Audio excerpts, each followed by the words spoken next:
Funding is viewed as a really key component of a world-leading system in that it provides the fuel for the system. Most of us in this room would welcome more funding, stating the obvious. Indeed, there are some here that, there's a real feeling that there is a real feeling of a funding squeeze, and that's motivating the search for new sources of money. The question is, are we looking in the right places? Are we aware of the money that is already available and could be unlocked with a little bit more understanding or alignment? This session seeks to begin to explore these questions. We have a panel of funding experts with us to share their thoughts on how, in this room, we might better access the funding that is available. They include Acting General Manager of Regulatory Services from DIA, Krishnan. He will cover the government's view of funding, looking at statutory organisations, but paying particular attention to those organisations that are involved in gambling and talking about the government's tricky balance that they have to have between community impact and gambling harm.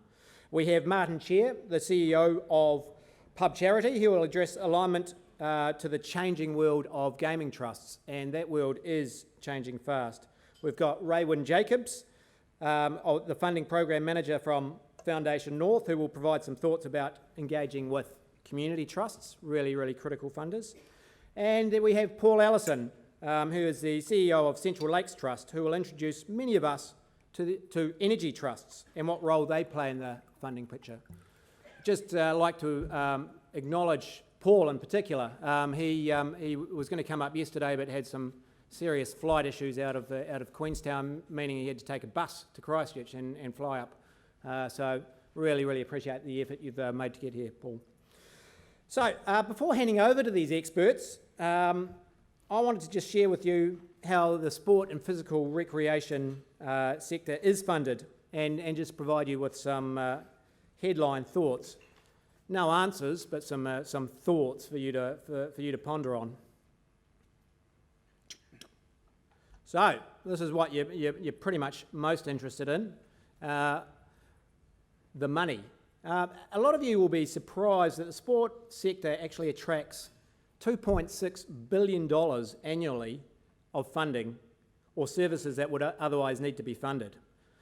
That figure would increase to $3 billion if the market value provided by volunteers was included.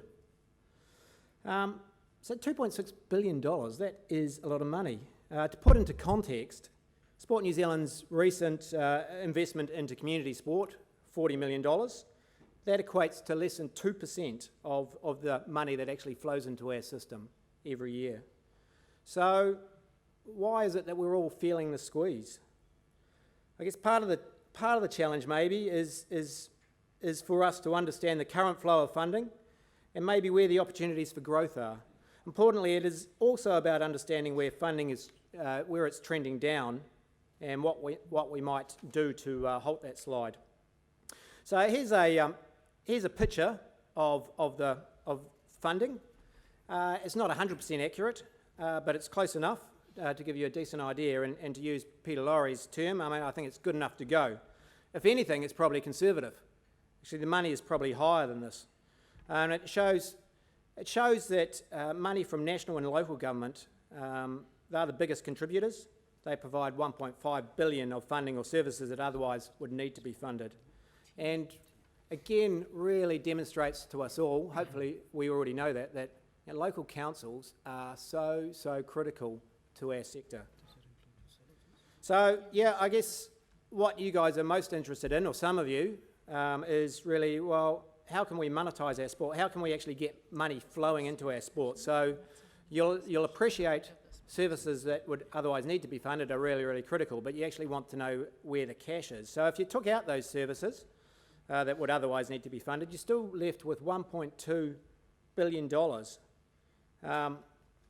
And that's still a decent chunk of money. And you can see when you take out those services that would otherwise need to be funded, money from participants is the biggest chunk and therefore the biggest opportunity.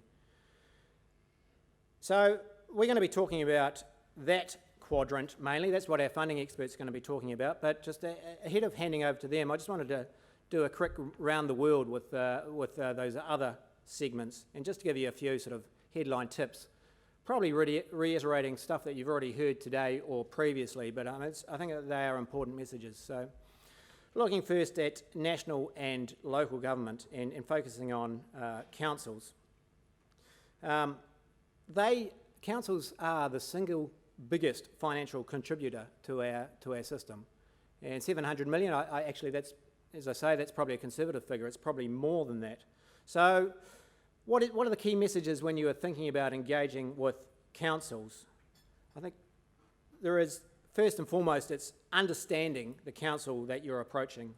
You want to develop an ongoing relationship strategy with the council and not just approach them for one-off issues. You need to understand the unique issues, challenges facing that council and their priorities for money. You want to link into their plans and notably their long-term plan. So it's really understanding their world. But when you're communicating your plans, you need to be giving evidence of a strategic and measured approach, show confirmation of your knowledge of your local RSO or club if you're an NSO, and identify future national or regional events that are coming into their regions. If you're an NSO, you want to make sure that you actually have a pretty decent handle on your sport in that region. And if you are proposing a facility development, some of you would have heard about this in the last concurrent session, you want to have evidence of need, reliable and verifiable information. You want to be able to talk about the different usage options available, and you want to talk about the relationship of the facility you're pitching for to other facilities in the region and neighbouring regions. Again, I hope you know that information, but it's really, really, really critical. Central government, that is not actually that dissimilar to local government, and it's really a new opportunity for us. So again, some of the fundamentals, relationship building. It's all about building a relationship. You can't just expect to turn up with a one-off opportunity and expect to get traction. You really need to build that relationship. You need to understand the world of the government agency that you are engaging with. I think Jacob Cameron and the rugby league story is a prime example of rugby league doing that really well. So it's understanding the agency you're approaching, its challenges. You need to demonstrate how you can assist it with its challenges. So that's really understanding your value proposition and how your value proposition can help the government agency with its challenges. You want to take a coordinated approach, and yes, this is sort of new territory for us, central government. As a sector, we don't want to have a scattergun approach. We don't all want to be running along to ACC or education or health in a scattergun approach. So we need to be coordinated, otherwise we risk damaging the reputation of us all. And you want to take advantage of those amongst us that are already engaging in government. Speak to them, learn from them. Again, rugby league's example, Rugby Engage. A number of you probably do engage. Let's learn from each other. Participants. I've actually long thought this is a massive opportunity for our sector. I wonder whether we actually undercharge for sport. I mean, do we set costs in sport at a level to ensure that everyone can play, regardless of background, versus setting costs at a level that people can afford or are actually willing to pay? I'll use myself as an example. A lot of you may be surprised, I still play football. I pay a fee of about $200. I think $20 of that goes to a beer fund, to a dozen beer after each match. There's probably some of it will go to Wellington football, a little bit will go to New Zealand football, and some will go to the club. $200. I contrast that with my oldest daughter, 16. She goes to the gym. That's great. That's $500 every 6 months. And my middle daughter, who's 14, she does dancing. That's also excellent, and that's $20 a lesson, and that's fine. But it does suggest that perhaps we are underselling ourselves in sport. We're New Zealand, we're very egalitarian, and we have a culture almost where you expect to get sport for nothing, and I'm not sure if that is actually doing us any favours. This approach is resulting in running sports on very low participation income, which neither reflects the true cost of running sport, but more importantly, probably completely misses out on leveraging the value sport provides to participants. I think there's an opportunity to differentiate participant charges, perhaps a little bit more. So someone like me, charge me more. We don't want cost to be a barrier, but I think there are people that are playing sport that are actually can and are willing to pay more. And we just need to look at, I think, differentiating how we charge. Business and personal. So commercial, 145 million, I think that is probably understated. There's more money that is flowing to sport from commercial ends than that figure represents. And I think we are making some strides in the commercial space. It is a tough space. But again, you saw some good examples last night at the awards dinner. So we are making some headway. So some high-level tips. Again, you guys probably know this more than I, but I'll run through them anyway. Ensure you continue to give focus to the commercial and marketing plans within your organisations. You want to have continual improvement in your value proposition. Value proposition is really, really critical to us all. We need to be able to articulate what our value is to commercial entities, and again, consider their world and the challenges that they are facing. You need to put effort into cleaning up your databases and having good, up-to-date, relevant information. You want to be diversifying revenue streams, easier said than done perhaps, and you want to be really exploring sport content strategy as a means of promoting your sport to target audience. That is important for commercial entities. As I say, not an expert in this space, but I'll offer you an example of an organisation that I think is doing this really well, and that's Paralympics New Zealand. Fortunately, Fiona's not with us, but Selwyn certainly is. They developed a realistic and deliverable commercial and fundraising strategy in 2014. Then they implemented them and created the Spirit of Gold campaign that you'll be familiar with, and commercial properties to take to market. In a year and a half, they have secured 5 major commercial providers: Harvey Norman, ACC, Cadbury, Sanford and Invacare. And in addition, they have partnered with TVNZ and Attitude Pictures to deliver the most extensive live and free-to-air coverage of the Paralympic Games to date in New Zealand. So they are making really good strides. So it can occur. Philanthropy. Hopefully some of you went to Ross Blackman's session just now. I didn't, but philanthropy has always struck me as again another opportunity area for us. We're a nation of givers. We are very, very, very generous people. Again, I use an example close to home. My brother-in-law he's very sick, and through a Give a Little page, he raised significant money. The recent Aroa Beach, New Zealanders bought this beach.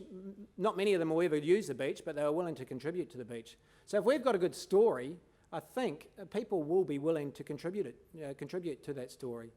Now, you would have got probably quite a different message to Ross, and he was probably talking about more high-end philanthropy givers, and his message probably, I think I've spoken to Ross before, is that it actually is hard work. You have to build relationship, you have to build your value proposition, you can't just rock up.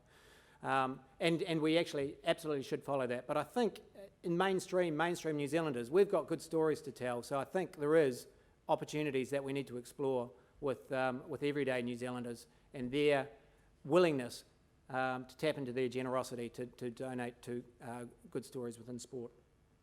So there you are. There's a quick round the world before getting back to actually why we're here, and that's really focusing in on these statutory organisations and how we can really align to them. So it is my pleasure now to hand over to Raj Krishnan, who's going to, from DAA, is going to give the government view to statutory organisations. Raj.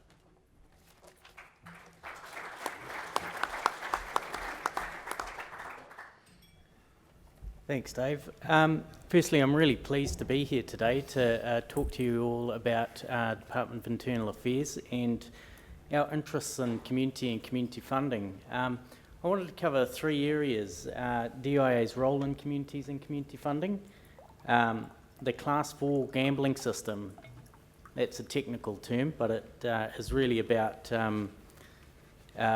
pokies and pubs and clubs, which provide significant funding to amateur sports in New Zealand. And also want to talk to you about the future sustainability of that funding stream from that area. DIA's got a strong interest in communities, and that's reflected in our corporate documents. Again, a bit more government jargon, our statement of intent, where we have a focus area around stronger and more resilient communities. And that notion of stronger and more resilient communities and that focus helps shape the way we think about our work in that area, whether that be regulatory work or more service delivery work. In the community funding space, DIA supports the Lottery Grants Board in its decision-making role in distributing funding to community organisations. We also regulate the charity sector. We regulate Class 4 gambling, which involves fundraising through pokies and clubs and pubs. We provide policy advice to ministers around gambling and racing in particular, and in a range of other areas. Overall, 600 million in 14-15 was distributed to communities across New Zealand, from all forms of gambling. And 260 million was specifically from non-club Class 4 gambling. And around 50% of that 260 million was returned to the community through amateur sports. And you can see through that slide just how that funding was distributed across the range of sporting codes. And that's pretty important. Sports is important to New Zealand and New Zealanders. It provides a mechanism through which communities knit together, and I certainly see that every Saturday and Sunday morning when I drag myself out of bed to watch the kids play rugby and soccer. Now I wanted to focus on gambling and Class 4 gambling. So there are trade-offs within the gambling system between benefits and harms, and Dave, you alluded to those earlier. And the thing I like about the New Zealand model is that Parliament has by and large sought to confront these trade-offs in a way that benefits communities rather than corporate or individual profit. That means there's a strong benefits orientation to the New Zealand gambling model, which is mainly reflected in profits from gambling being returned to communities. But gambling's a harmful commodity, and in particular gaming machines are harmful. So there's strong consumer protections in the framework to deal with problem gambling, but also fraud and the unlawful capturing of funding for non-community purposes. These two elements, benefits and consumer protections, can only be achieved where they're delivered by trusted and transparent operators, and that's where we as a regulator of the system have a strong interest.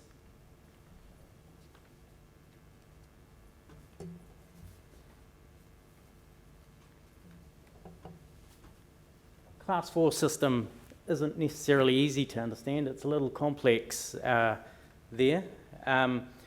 But it's a model, the Class 4 model provides a fundraising mechanism which I characterise as for the community, by the community, and that gambling operators can be licensed to operate gaming machines in pubs and clubs to distribute funding to their chosen community causes.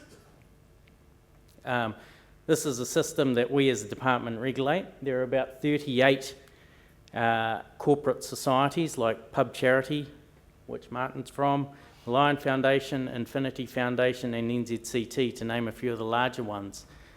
So from your perspective as organisations who are seeking funding, 38 different funders to engage with.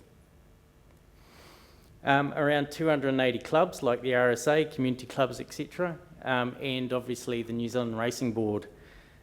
These organisations operate pokies with a not-for-profit and community purpose in mind.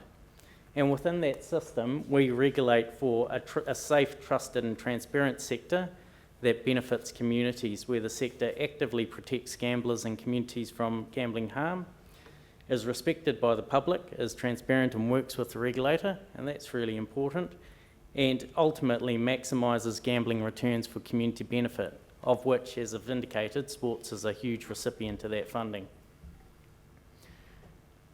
So what's our view of the system? As a regulator, we see a mature sector, and by and large, operators are doing a really good job in raising funds and distributing those funds to communities through fair and transparent purposes, and that's great from a model and a system perspective.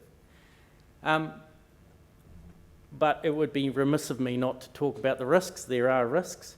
Preventing and minimising problem gambling. Ensuring gamblers can gamble in safe gambling environments is really important. And as a department, we've worked with operators and the health promotion agencies to support them to meet their obligations in that area, notwithstanding that there's always more work to do. There's also a risk of grant fraud, where individuals or organisations seek to use grant processes for fraudulent means. And there's also a risk of collusion across the sector to capture funding streams or revenue inappropriately or unlawfully. And that generally occurs through a complex set of conflicted relationships between the generators, venues, societies and grant recipients. That is a relatively rare thing, but it does happen. And all I'm wanting to do there is highlight that there are risks in the system that ultimately detract from the community receiving the funding from the system. So those are the things that we as a regulator look out for, and to support a transparent and trusted sector that ultimately has the confidence of its beneficiaries and stakeholders. But the sector's changing, and last week the Minister announced a review and the potential for change with a core focus on the sustainability of funding to communities.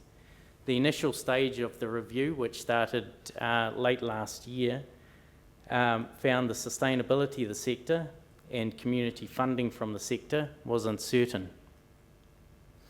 And the department will be looking to engage across all parts of the sector, venues, operators, grant recipients, as we seek to test what the data is telling us about the system, understand the problems in the system from many different perspectives, from perspective of venues, from the perspective of societies, from the perspective of grant recipients. What does the system look and feel like, and what are the problems that you're experiencing in it? And then from there to understand what changes might be needed to ensure, importantly, the sustainability of that grant funding into the future, but also how do we get the best impact from that grant funding into the future. So get involved. Class 4 sector is a significant funder of sports in New Zealand, and the ongoing sustainability of that funding stream is really important in ensuring that sports continues to be an avenue through which community resilience is built. So in summary, DIA's has a strong focus on stronger and more resilient communities.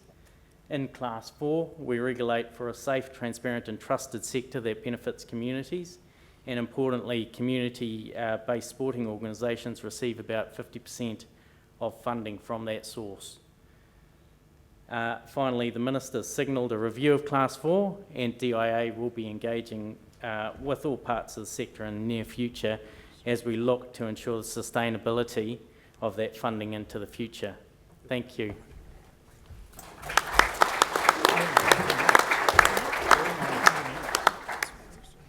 Thanks, Raj. Hey, I've failed to mention at the start, we're going to have time at the end for questions for the whole panel.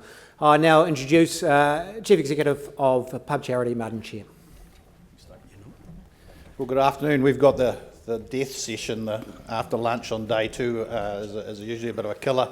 In fact, the most effective speaker I've ever seen in this session had an air horn, and the minute he saw someone dozing off, he'd actually let it off over the microphone. So I didn't bring one with me, but look, all credit to Raj. I've been in the industry now for 10 years, 8 years with Pub Charity, and like Mike Nell, who's in the room somewhere, lost your mic, but we've seen a lot of people come and go at the Department of Internal Affairs, and most of them, their ears were only painted on, and we had very little impact on their thinking, and I have to say, to Raj's credit and a number of other senior managers down there, we're finally engaged in a dialogue, and I think the industry's better for it as a result. Where are we here? So look, I was a little intimidated by this invitation, and I have to say it's principally because of the athletic sort of horsepower that's represented in the room. My sporting claim to fame was winning a national championship with Wellington basketball and dunking a tip in on the hooter to win a game by an absolute fluke. So clearly I'm not capable of doing that anymore, and gravity is not kind. And I thought about that as an introduction to this session. How much we've benefited from understanding the science of how things work. And prior to that, we were living in a world that was fueled by superstition. And imagine how complex the world seemed to people in primitive societies when they tried to figure out where their next meal was coming from, how they were going to stay safe, and some sort of bizarre rituals were developed. And in the case of the Incas, human sacrifice was quite a regular event to ensure a bountiful harvest and any other thing that they wanted to appease the gods for. And we've come a long way, and I think it's important to understand that probably the first really bad business plan was the idea that if you keep killing people, the rains would come. And if the rains didn't come, you'd kill some more people. It was probably the first flawed business strategy, but we still see that being pursued today, where we pull a lever and the wrong thing happens. And so really, the science of applying for this funding is absolutely critical. And I thought Dave did a fantastic job, first of all, in giving you this virtually what is a treasure map of where the funds actually are. The only thing I would add to that graph is that when you look at the contribution from local and central government, to a large degree that's about facilities, that's about capital costs, and yet in reality the thing that you lie awake at night wondering about is actually your operational costs. So from a balance perspective, the smaller contributors probably play a much more significant role in how you're going to fund your sport for the next 12 months. And that's an important distinction in itself to make.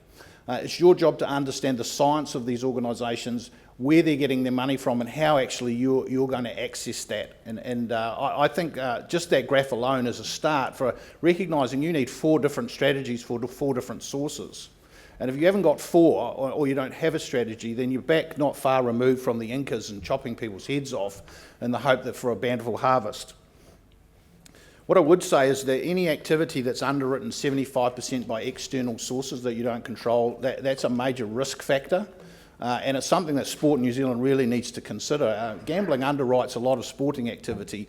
There's a lot of controversy about that in itself, but for the main part, it represents a significant risk to the ongoing activities that we fulfil, and it burns out a lot of people in your roles just simply because you live on a knife edge of how you're actually going to sustain your organisation into next year and the years beyond. And I'm sure there's a lot of good people that have come and gone simply because the actual task of finding money dominates the activity, even though your expertise might be in a particular sport or even organisational activities, but chasing money dominates your life. So getting good at it and actually understanding it is actually critical to your own longevity in the roles that you fulfil. From a Class 4 perspective, I was asked to talk about where our mandate comes for funding the sports sector. Principally, the purpose for Class 4 societies existing is to raise money for authorised purposes. It's the number one thing that the department will check when they receive an application. We exist to give money away, full stop. It begins and ends with that purpose. Anytime that purpose is distorted or corrupted, that organisation really should no longer be in the industry. Under the authorised purpose definition in the Gambling Act, we find the section that really captures sport, and it talks about a non-commercial purpose that is beneficial to the whole or a section of the community. And the key word that I want to point out there is beneficial, benefiting.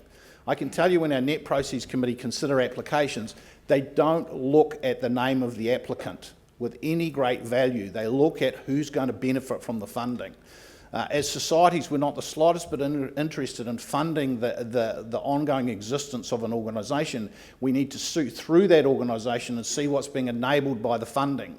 So I always tell you better be able to tell a story and an emotive story to see people running around. So when in reading the application, it's easy to make an emotional connection to who's benefiting and how they're benefiting. And we in particular are excited by funding youth programs. Not that we don't fund adult programs, but youth programs are those people that may or may not participate if they don't receive some form of subsidy. So there's got to be an enabling element. If you're looking at funding bureaucracy, our belief is that bureaucracy should be funded from the core source of funding, which is the participants. If you can't fund your ongoing existence, then basically your operational activity shouldn't be funded by gaming. And so what I encourage you to do is your budget is a big pot of money, find the things where the rubber meets the road, where the people are actually participating in the activity that you're involved with. And you'll find that our net proceeds committees are constantly considering one application versus another. So what's going to make your one stand out from the other one? Because there's never enough money to approve both. So if they're deciding between one or the other, what is it that makes your application more appealing? And I can guarantee you it will be some form of enduring community benefit and some sort of tangible benefit to your members, not to your organisation.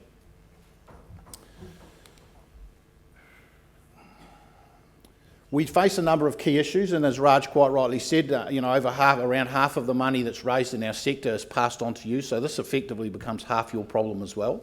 And I have to congratulate you for those who've been around a while.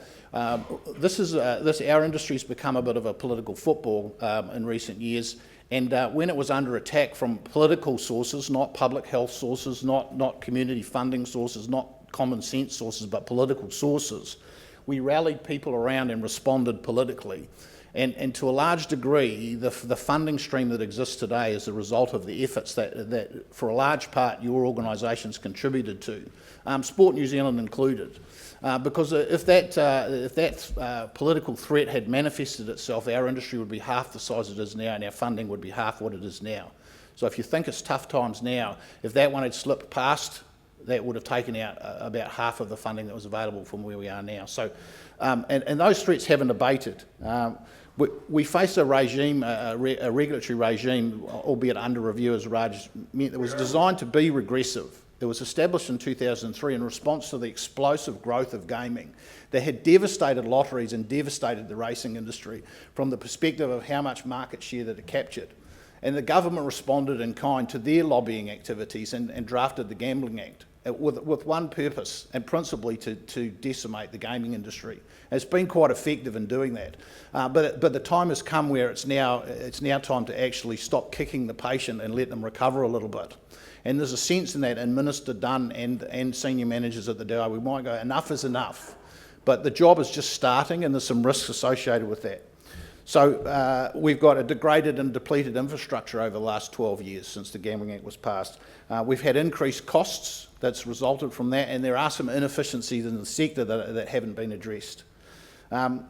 As Raj said, we have increasing amounts of what we call grants capture, which is funding that's not truly contestable. It's really distasteful to us in the sector to see it as well, and we'd like to see as part of the review ways to deal with that. And when the Flavel Bill was being addressed, I did a count up, and I think I'm going to read my own writing here. It was something like 11% of all the funds were being received. What is it, 29? Can someone read that? I can't read it. So it's 29.3 million. So 11% of all the funding that was generated was received by 12 organisations. That's just not on. That's just not an acceptable outcome with what was intended. I just can't imagine that outcome was intended when the Gambling Act was written and this industry was set up. This was a grassroots funding concept. This was the meat raffle on steroids. It wasn't intended to produce that outcome, and I hope any reviewer deals with that anomaly. So the outcome of the last 12 years is basically we've seen a loss of venues. By 42% of all class venues have disappeared. 32% of machines. So if you had a Coke vending business and you lost 40% of your Coke vending machines in the country, what would you expect your revenue to do? That.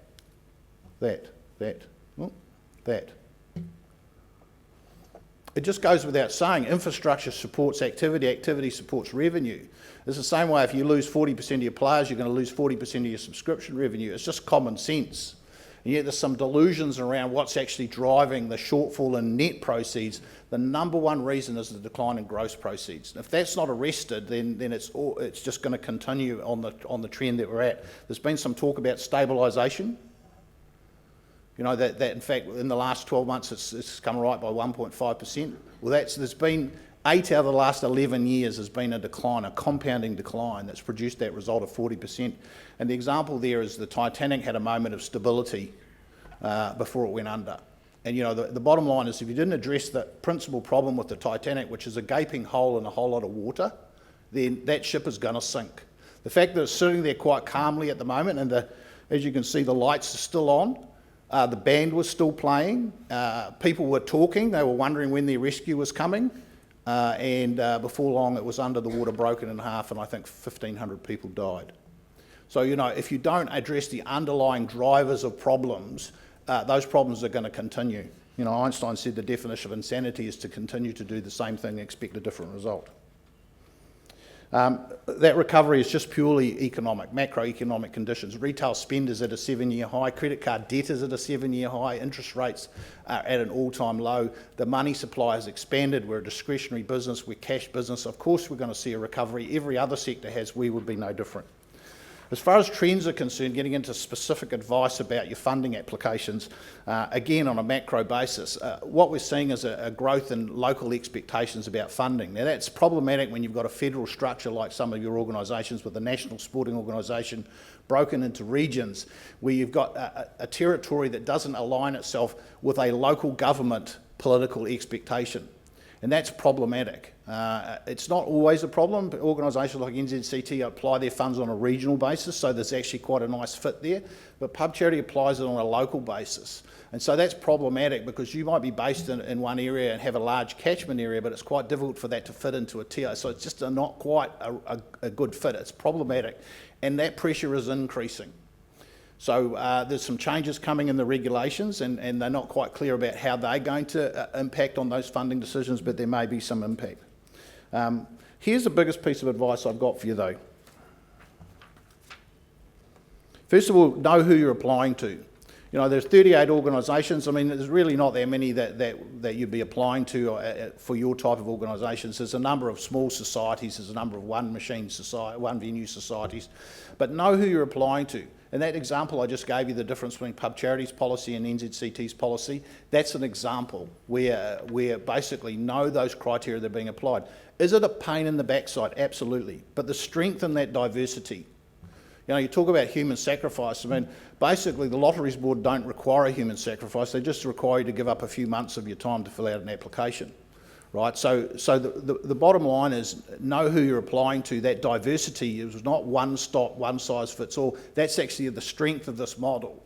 And I'm hoping that along with Raj and the department, we can come up with an optimum size which gives the flexibility that I think is the strength of this model, the responsiveness at a local level that's the strength of this model, without killing it or turning it into a mini version of Lotto.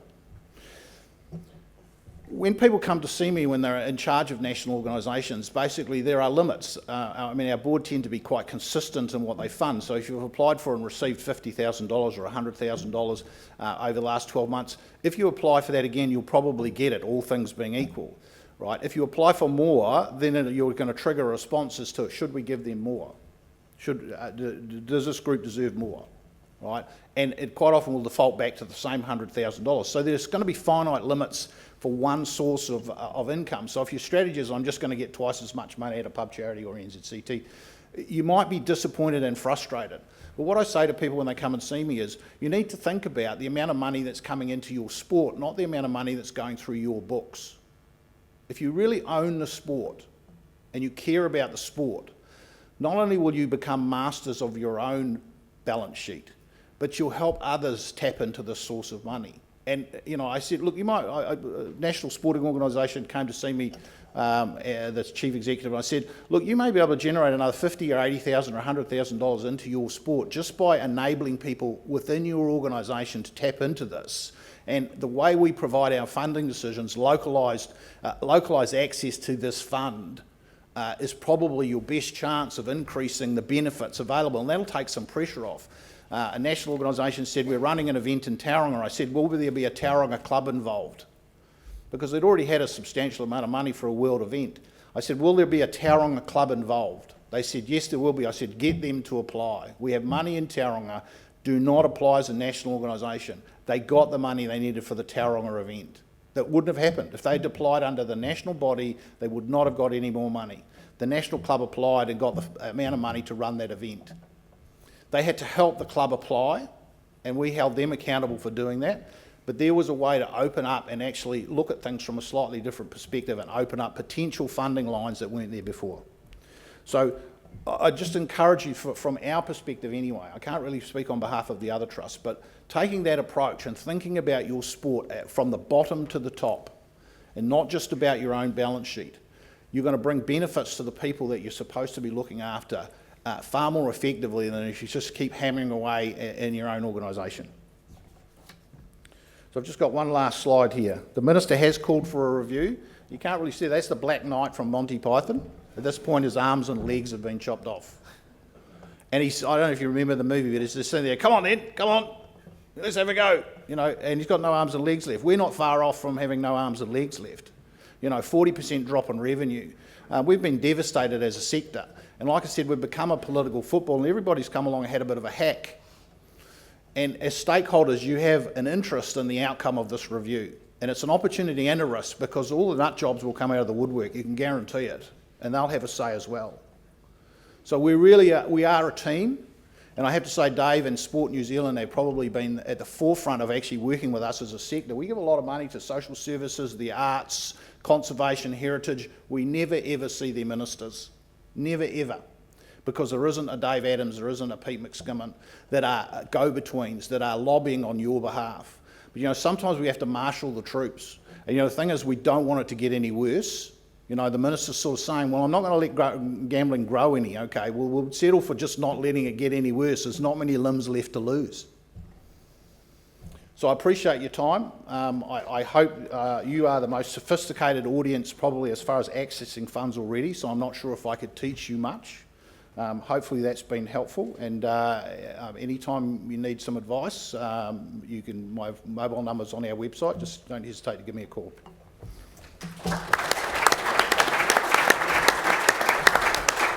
Thanks very much, Martin. That was excellent, excellent. We've now got Raewynne Jacobs, who is going to tell us about the world of community trusts. Thanks, Dave.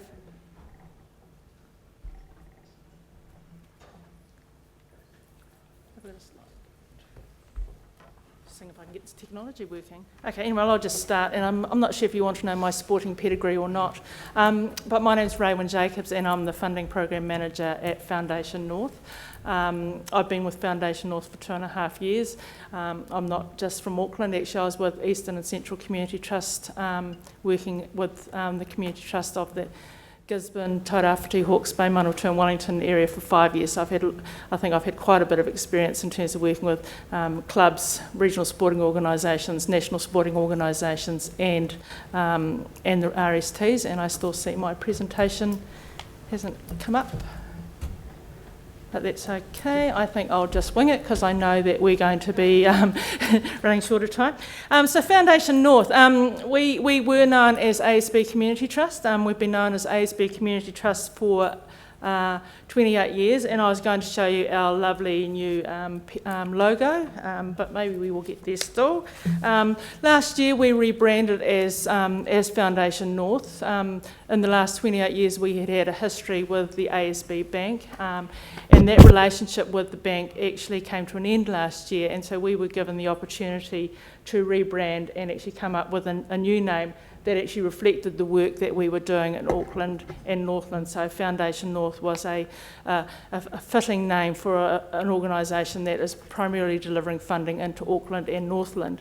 So we still have a little bit of branding out there with ASB Bank, but basically now we are Foundation North. And we're pretty proud of that new name. It's just taking us a little while to get out there because actually we probably don't have the money that we would have had if we were with ASB Bank. Foundation North, we are what we call the largest philanthropic funder or grant-making trust in Australasia, and we're actually pretty proud of that. We've been around for a long time, we continue to grow as one trust, Foundation North, let alone the other 11 community trusts that we're also part of the family with. During 2015-16, I would give you some information on a slide, but we're still not there. But I'm just going to give you a little bit of a snapshot in terms of what we did last year, and then I'm going to talk a little bit around actually what the community trust, the other 11 community trusts are about, how we work together, and actually how we can benefit the communities of New Zealand. So during 2015-16, we've just finished our financial year as of the 31st of March, and I think that's actually an interesting differentiation, is that we are a March balance date versus a June balance date. We received 1,142 applications in total. 68% of those applications actually did receive funding of some scale. The grants budget at Foundation North is $40 million a year, and it's actually grown to $41 million this year. And I'll talk a little bit in terms of what triggers our budget shortly. Our largest grant that we approved last year, it was over $4 million. It was $4.6 million. It was to an organisation looking at catalytic change for young people in South Auckland, and it was a grant to be run over a 5-year period. So it kind of talks about, if we're talking $40 million, and one grant's about $4.6 million over 5 years, that's kind of what we're looking at. The smallest grant we also gave was actually $500. So we actually have a huge range in terms of the dollar value that our trustees actually approve. We also fund Active and the 4 regional sports trusts in Auckland. We have a really, I think we've got a really good relationship with the regional sports trust and with Active. Because of the size of the grant that Foundation North gives to Active, we can't actually afford to make it more than a 1-year grant, unfortunately. We're contributing just over $1 million a year into funding into Auckland, into the RSTs. We also support Sport Northland. Northland is a really key part of the community that we want to work with and develop. So we fund Sport Northland, and we have a multi-year funding arrangement with them. And I suppose that's the type of stuff. Some organisations, depending on affordability, we can fund for 1 year. Other organisations we can look at multi-year funding for. In 2015-16, I'm going to click this through now. Okay. Here we go. So Foundation North funded $10 million of its $40 million into the sport and recreation sector last year. So that's about 25% of our budget. Probably just under half of that actually went into some large facilities that had been on our drawing board for a while. The balance would have gone into everything from small clubs in terms of encouraging participation, into regional sporting organisations in terms of looking at kind of supporting club development and club capability, as well as funding into the regional sports trusts and organisations like Surf Lifesaving and Coast Guard, because we also put them into the sporting sector. So we were probably we were really significant last year, and I think the main driver behind that was that we had a number of community facilities that came to the table all in 1 year, and the trustees decided that we would fund them. So as I say at the bottom, we fund clubs, we fund RSOs, NSOs and RSTs. Okay. So who are the other community trusts? And we call ourselves a family. It's actually the Community Trust Conference starting in Christchurch today. And so the community trusts, we're in the north. With next trust to us, we've got Bay Trust, we've got Waikato Community Trust, down to Eastern and Central Community Trust, Whanganui Community Foundation, TSB, and then Wellington. So that's the North Island. And the South Island, we have what was known as Canterbury Community Trust, which is now known as RATA. We have the Otago Community Trust, we have Southland Community Trust, and we have the Community Trust based on the West Coast. So in terms of this, that's us. We actually are all established under the same legislation. We've all been around for 28 years. We're all there to support the communities of New Zealand. We've got very clear boundaries geographically. We all actually have big maps on our wall to make sure actually that none of us are actually funding into each other's areas. You know, we're a little bit patch protected, but it's interesting. We often have a conversation if we see an organisation that talks to us that's just over the border. We're the first people on the phone to actually ring up our community trust and saying, hey, you should be funding that organisation. But we do have, we have quite specifically just geographical locations and boundaries that have been established under the legislation that we're all part of.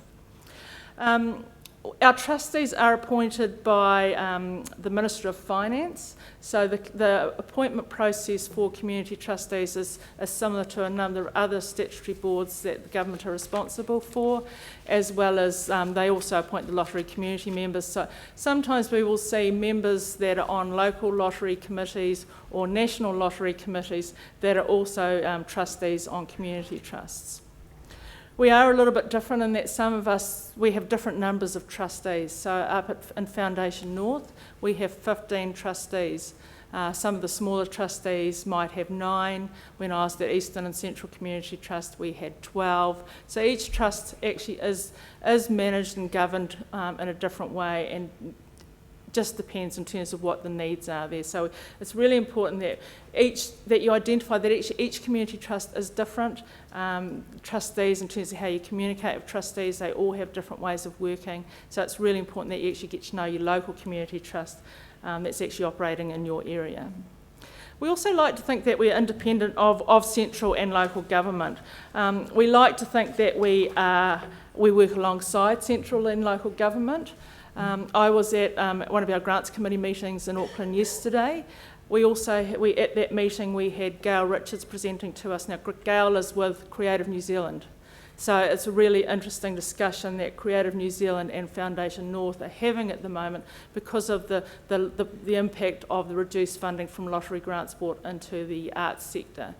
We're really looking forward to having Peter Muskimen at our meeting in September, because also we'll be looking at actually what does the new Sport New Zealand strategic plan look like, what are the priorities for funding for Sport New Zealand, what are the priorities that we can line up alongside to ensure that actually we're both getting the best value for sport. So we're having those discussions all the time around what is government doing, what is local government doing, what is the community trust going to do. So, and as part of those discussions, we're also really interested in what's happening in internal affairs and in the Lottery Grants Board, as well as with our gaming machine trust colleagues as well. So it's really good to be here with Martin, and it's great to see representatives from New Zealand Community Trust and Lion Foundation here today as well. But we, as a community trust, and I think every community trust in New Zealand, talks to those funders all the time to actually ensure that we're doing the best things for our sectors, whether it's sport, arts and culture, social services, facility development, heritage, you name it. We're having those conversations so that we're funding in the best possible way that we can. So just, like I was saying, what happened for the other community trusts during the year? Like when Foundation North changed its name to ASB Community Trust, it was like, wow, why did you do that for? Because we could. Rata Foundation, they were Canterbury Community Trust. If anyone ever looks on the Rata Foundation website, the story behind actually where the name Rata came from is actually on there. And it's really interesting because we can actually do those things now. The majority of the community trusts actually did fund into the regional sports trusts in some level.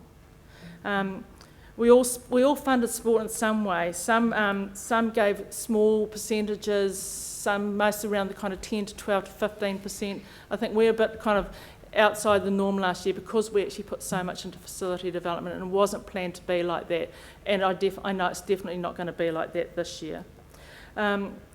We talk about partnerships, we talk about priorities, and it's around those conversations. So it's actually not just about the money, it's actually about the relationships. We look at how we align with the regional sports trust and the local councils.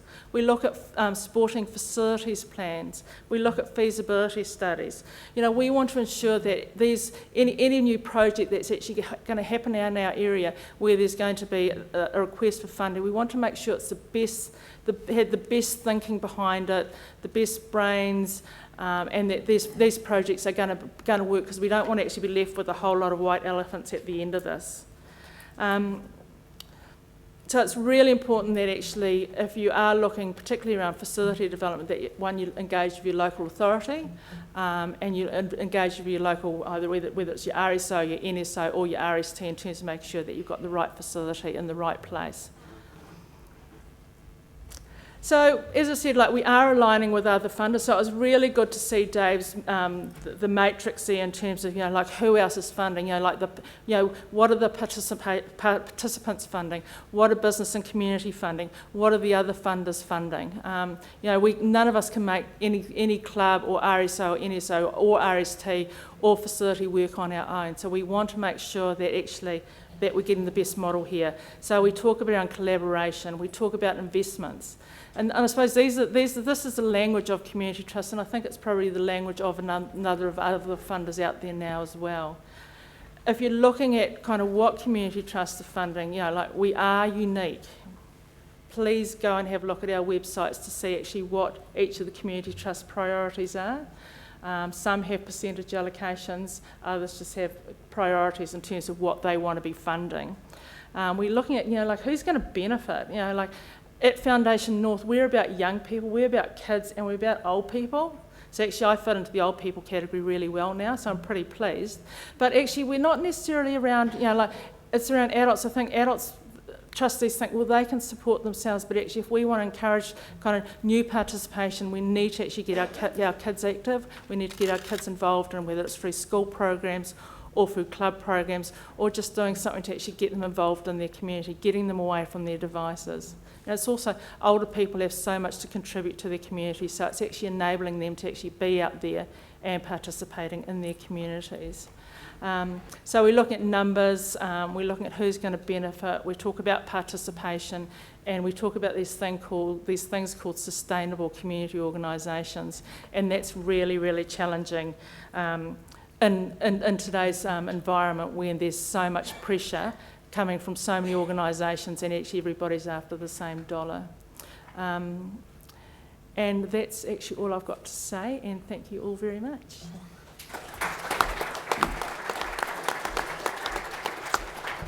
Thanks, Raewynne, and apologies about the IT. I think you did cover that very, very well. Sorry, Paul, no time for you. No, Paul has come all the way from Queenstown.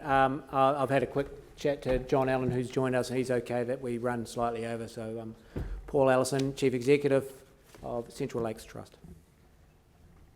Thanks, Davey.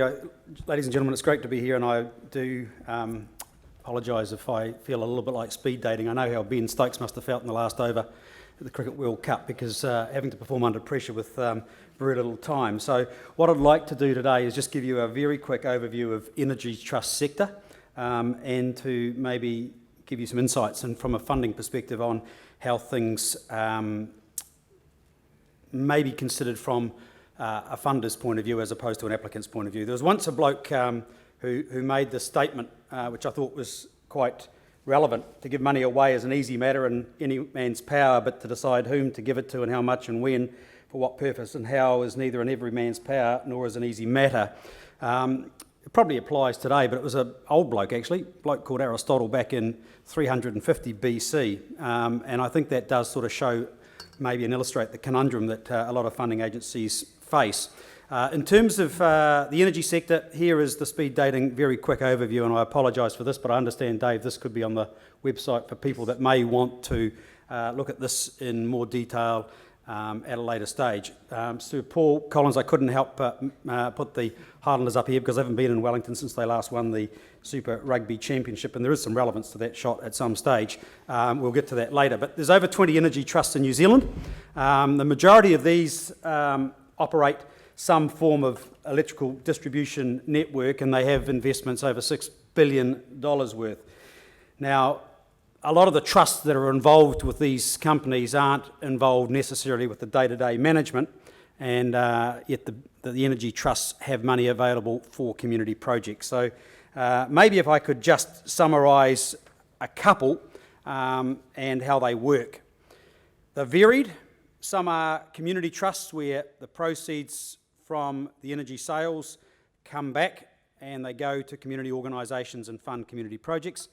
Other ones, as you've probably heard, are consumer trusts, where the profits go back to the electricity consumers. And then you've got a mix of both, where sometimes the proceeds go back to the consumers and some go to a fund for community projects. So just to give you an idea of some of those who provide money back, here's the Taranaki Electricity, how he knows all about those, the Eastern Bay Energy Trust, the Well Trust, we saw that earlier on with Michelle's presentation around the regional sports plan, Rotorua Energy Trust, ourselves at Central Lakes Trust, the Eastern Community Trust, and the Tauranga Trust. So this is a very quick snapshot of some of those trusts, just to give you an example of how they work, how long they've been around, and what they do. So here's Tauranga, for instance, $750 million in assets. They have a $10 million each year they give to community projects. And they give $31 million back to the consumer. So you get a cheque at Christmas time if you're a consumer under Trustpower, which is where their relationship is. They've got a total grants pool, if you like, that they've granted since they've been established in the 23 years of over $100 million. They have 5 different funds. They cover Western Bay of Plenty, and about 30% go to sport. Another example is the Rotorua Energy Trust. They were made up when they sold Rotorua Energy. Some money went back to the consumers. The rest of the money, which was $32 million in those days, went to the trust. They got $150 million in assets. They provide about $3.5 million each year to the community. Their criteria is charitable projects. They cover the Rotorua district. About 20% of that budget goes to sport. The Well Energy Trust, $2.65 million. Interestingly, they've scaled down their budget to $2.5 million this year, and they've granted about $60 million since they've been established 23 years ago. And their grants budget to sport is about 12 to 15%. So I'm not telling you anything that you don't know if you've already worked with these trusts, but it's just giving you a little insight into the fact that they are around and the scale of them. Eastern Bay, $2.2 million.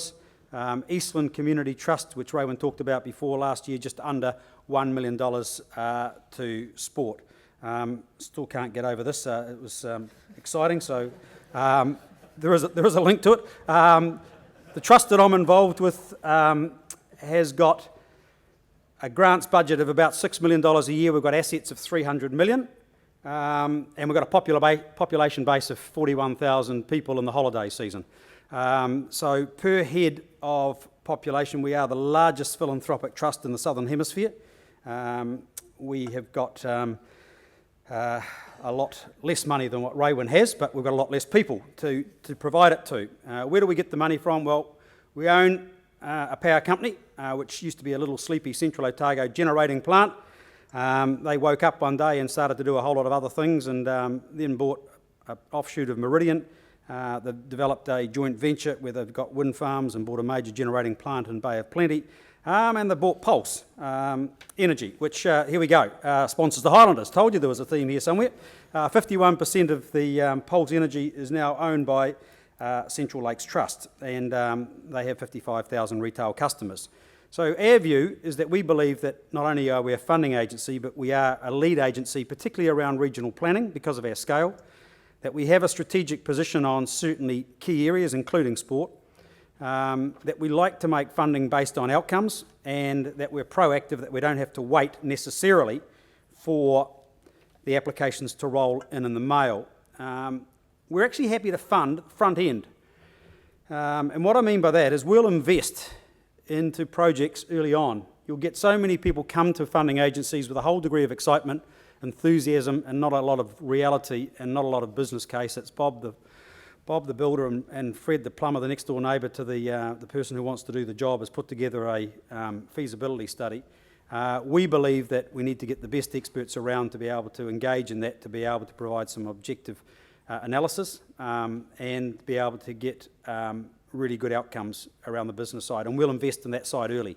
Not many trusts will do that, but we think that it will pay off at the back end of the process. And the only thing that we ask for is that we get involved with the scope of the work and the terms of reference. So what does a funder look for? These are things that you've already heard. I can't stress enough, paint your vision. Tell us the big picture. We want to know the big picture. We need to understand the end game. What's the evidence of need, and how is this going to benefit the community, and what sort of outcomes are going to happen? I told you it was speed dating, and I'm not going to dwell on this. To look for support from other funders. Are we the first or are we the last? Can we provide the money in a significant enough form that will allow you to leverage other funders? Quite often with lotteries you need to get a third. Can we be the first up? Or do you need us to fill the end of the project when you've got a shortfall? The other thing that I cannot stress enough is about the financial sustainability. It's about ensuring that the projects are not going to create a liability on the community, that you've thought it through, that it's well thought through and it's got a business case alongside it. So we're all about trying to get quality information and paying for that, making decent decisions and trying to get outstanding outcomes. I'll just very quickly give you an example of a successful project. It's one that you're all associated with, I'm sure, in some capacity, or if not, you'll be aware of. A swim skills project, partnership, three-way partnership between councils, schools and a local funder, which was our trust. Initially it was water safety, and then the local regional sports trust became the coordinator, and the aim was, as we've seen for many other programs of this nature, to get every student between years 1 and 8 safe in water by having at least 10 sessions each year delivered by professionally trained instructors. Pretty simple. The schools, their responsibility is to get the kids there to the pools. Local councils, their responsibility is to provide the pools free of charge, and our role as a funder is to provide the swim lessons at $1.50 per times 10, $15, 5,000 kids, $75,000 a year. We're in that program for life. And so that's one of those things that the funder can probably not walk away from unless one of the other partners do. So it's a three-way partnership deal. Just don't want to underestimate thinking big, showing the vision. And I'll leave you with this. Tips for a successful application. Engage early. Don't let the funder second guess. Talk to them before you put an application in. Talk through the concept. They'll guide you through. Understand your funder, what their criteria is, what's your eligibility, what are their funding priorities. You might think you know what it is, but until you really start to look at it and talk to them and understand it, it is well worth doing it. Do your homework, develop a business case. If you haven't got that, look for funding to help to do that. We've heard that word value proposition before. Demonstrate who's going to be your partners and look to the leverage from other funders. Basically, that's good night from me and good night from him. Sorry it's so quick. Thanks, folks. No, that's great.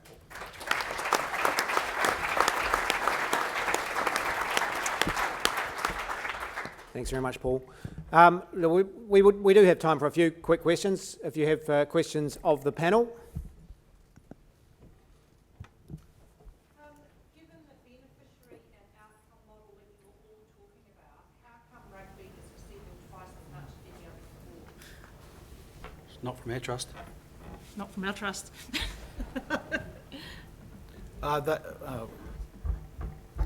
My voice is loud.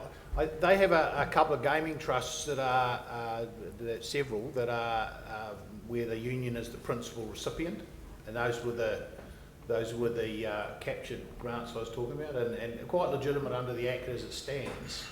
But over 50% of the funds each of those trusts raise go directly to the union concerned, so that probably underpins, I would say, I don't know that for a fact, but I'd say that underpins it.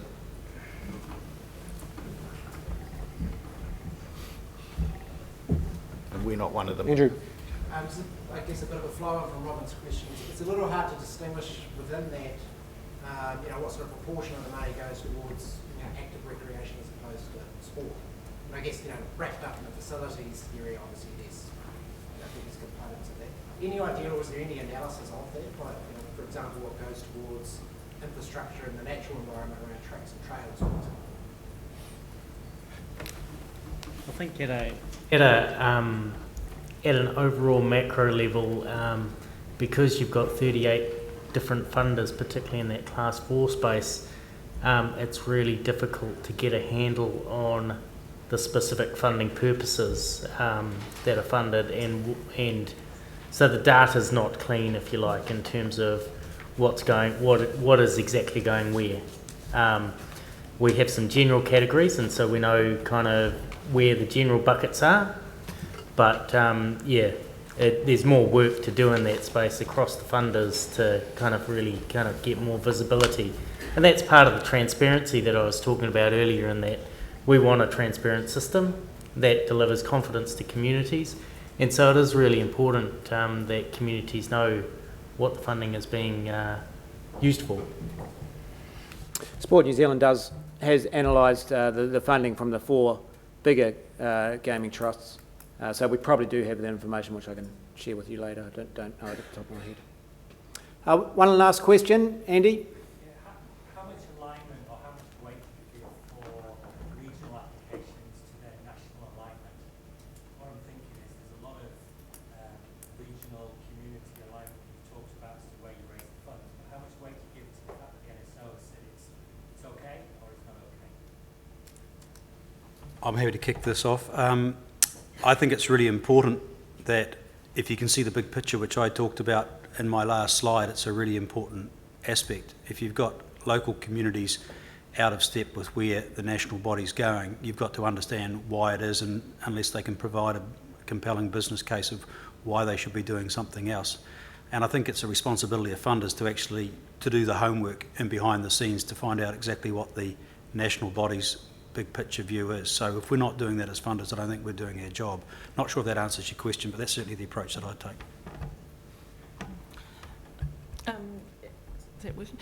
Like we actually looking at what's happening on the ground, so we're looking at kind of participation numbers in our community, and whether it's the project or the program is being delivered by the RSO or the NSO, then we start to unpick actually where the funding should go.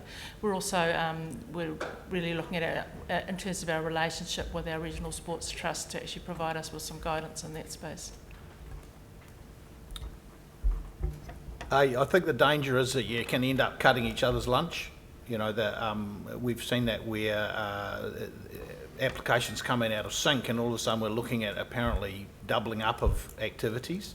In itself, if the application is received in isolation, so therefore it's not immediately conflicting with the national body, we're immediately, and the common theme was who's benefiting and how. So really, there are some geographical issues from our policy perspective, but the number one thing being looked for is who's benefiting. So we're not really that worried whether it comes from a regional entity or a national entity.